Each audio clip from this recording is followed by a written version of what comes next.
Attention, virage serré !» cria Violette en freinant brusquement. J'ai failli déraper !» grogna Tonnerre, le vieux camion rouge qui la suivait de près. La chaussée luisait sous la pluie de la veille et les flaques formaient des miroirs dans lesquels les lampadaires se penchaient comme des girafes fatiguées. Violette, petite voiture électrique au pare-choc argenté, adorait zigzaguer dans les ruelles de la ville de Motorland. Mais ce matin-là, quelque chose troublait l'air. Les moteurs ronronnaient à peine dans la cité. Devant la station de recharge, une file de véhicules s'étirait comme un serpent endormi. Un scooter tout sautait, le capot d'un taxi était entrouvert et même le car scolaire semblait avoir perdu sa bonne humeur. « Ouf, il se passe quelque chose !» murmura Violette. « Le courant !» répondit Tonnerre en fronçant ses phares. « Il n'y a plus d'électricité !» Un silence électrique tomba autour d'eux. Motorland, la ville des véhicules de tout genre, tournait grâce à une centrale étrange alimentée par un vieux moulin à vent perché sur la colline du Nord. On disait qu'il avait été bâti par un inventeur un peu fou qui parlait au boulon.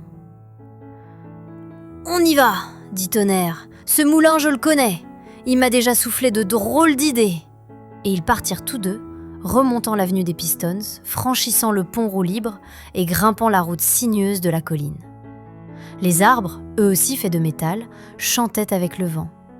De temps en temps, un oiseau drone passait en sifflotant, transportant un colis ou un message urgent. Arrivés au sommet, ils découvrirent un spectacle surprenant. Les ailes du moulin étaient immobiles, figées dans un entrelac de toiles d'araignée. Mécanique. Des engrenages rouillés bloquaient les pales et tout autour, de petits robots à 6 pattes couraient en rond, comme perdus. « On dirait qu'il a été ensorcelé », chuchota Violette. « Ou oublié », répondit Tonnerre. Ils s'approchèrent lentement. Le moulin grinça, puis un soupir s'échappa de sa grande porte. Clanc, clanc, clanc.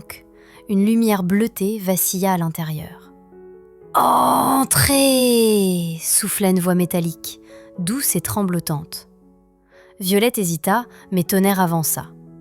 Il avait connu des routes sans fin, des tempêtes de sable et des tunnels sans lumière. Il n'avait pas peur du murmure du métal. À l'intérieur, une vieille machine, immense et couverte de poussière d'étincelles, semblait dormir. C'était le cœur du moulin, une sorte d'esprit ancien nommé Cylindra, gardienne de l'énergie. « Je suis fatiguée, dit-elle dans un souffle. Plus personne ne me rend visite, plus aucun engrenage ne me chante des histoires. » Violette sentit une tristesse ancienne flotter dans l'air. « On peut t'aider ?» dit-elle. « Moi et Tonnerre, on est là pour ça ?» Alors ils appelèrent tous les véhicules qu'ils purent croiser sur le chemin du retour. Une dépanneuse remonta avec ses câbles dorés, une grue apporta de l'huile enchantée, une moto acrobatique grimpa sur les ailes du moulin pour décrocher l'étoile, et même une vieille remorque, moitié rouillée, chantonna une comptine mécanique pour ranimer Cylindra. La nuit tomba, mais la colline brillait comme une étoile. Une par une, les ailes du moulin se mirent à tourner.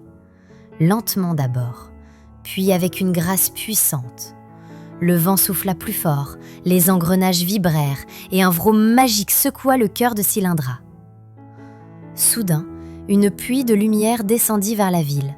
Les lampadaires clignotèrent comme pour dire bonsoir, les stations de recharge s'illuminèrent et les moteurs de Motorland se remirent à ronronner de bonheur.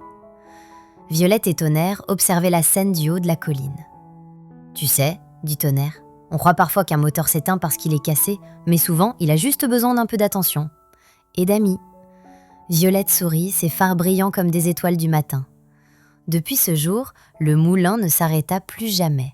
Et chaque mois, les véhicules de Motorland montaient sur la colline pour lui raconter leurs histoires. Des histoires de routes nouvelles, de voyages rêvés et de carburant de bonne humeur. Et la morale ? Quand on s'entraide, même les engrenages les plus anciens peuvent se remettre à tourner.